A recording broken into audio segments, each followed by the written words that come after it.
Ponerlo en la vena mañana. Te voy a buscar miren. Honestly,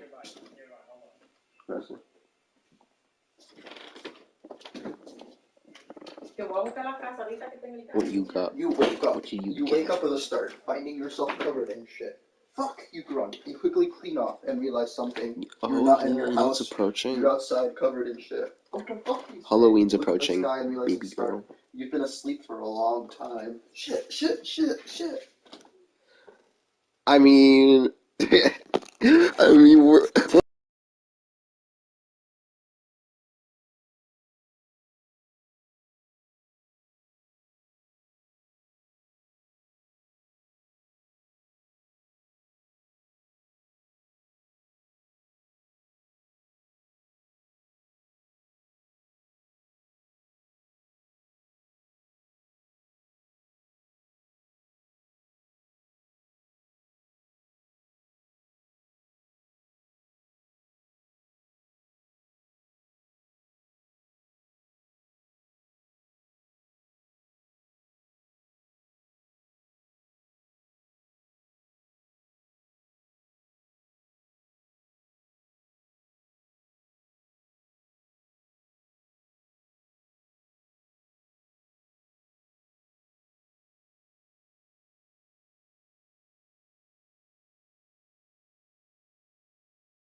It was making me numb.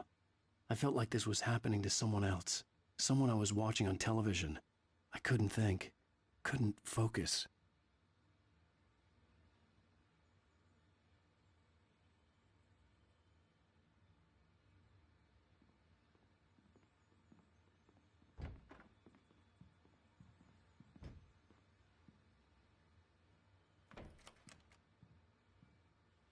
Good evening, Alan. Are we feeling better now? Feeling calm? Yeah. I see you brought your pet gorilla with you.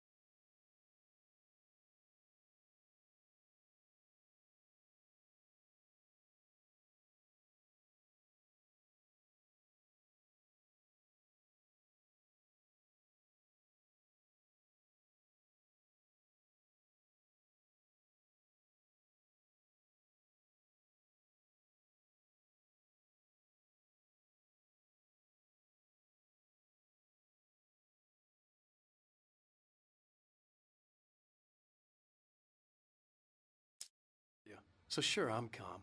I get the message.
Loud and clear.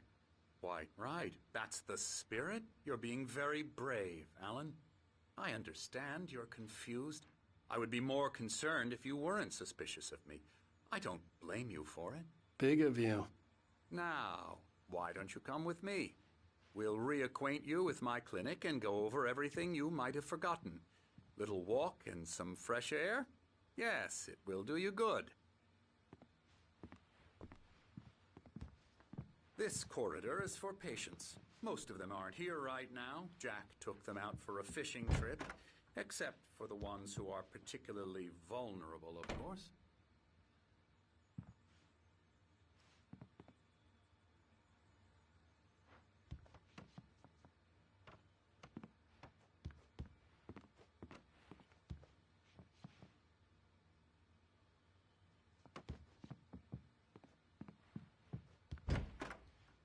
I encourage creativity as a part of the recovery process here at Cauldron Lake Lodge. I specialize in treating artists. I bet you do. Splendid, Alan. I honestly believe we can get this thing under control if we work together. This way, Alan.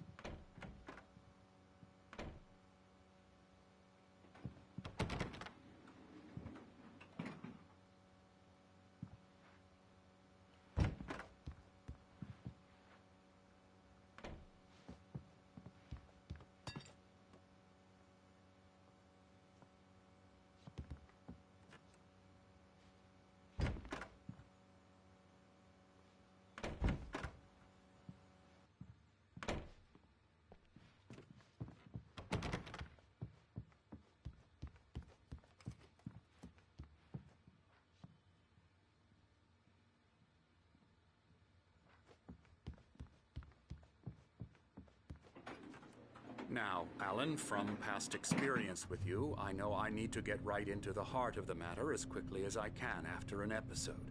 So I'm just going to say this. Alice is dead. No. You're in a very vulnerable state until you understand and accept this. Alice drowned, and you couldn't face that. You're suffering from hallucinations, paranoid delusions, unusual thinking, an obsession about light and darkness, a feeling that everything revolves around you, your thoughts and dreams. Your mind has constructed an elaborate fantasy scenario in which your writings are affecting reality. She has been kidnapped, and supernatural forces of darkness are trying to stop you.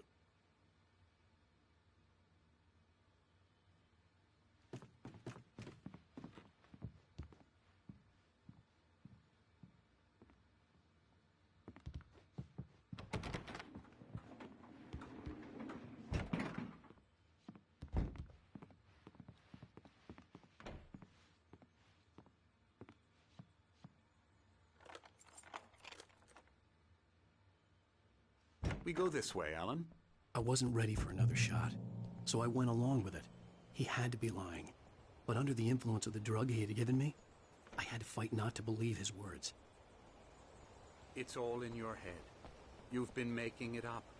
Apart from the tragic accident with your wife, no one has been killed.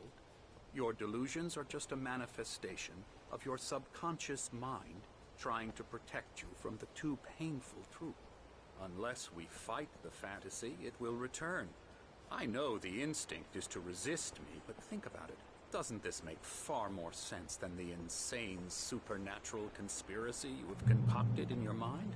You're a skeptic by nature, Alan. We both know this. Everything can be explained logically.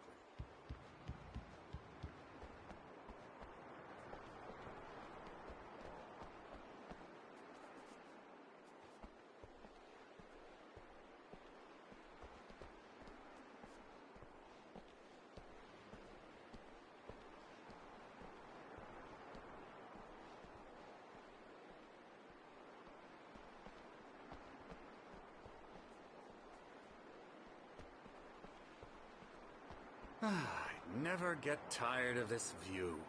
Very inspiring, isn't it? Cauldron Lake spread below us. I could see Mirror Peak on the other side of the lake. I thought I could make out the spot where Diver's Isle had been when I arrived with Alice. Now there was nothing but waves. It seems there's a storm coming. Funny, I don't recall there being a mention of that in the weather forecast. Well, no matter. This way. Follow me. Alan, what I'm telling you is good news. Right now we're in control.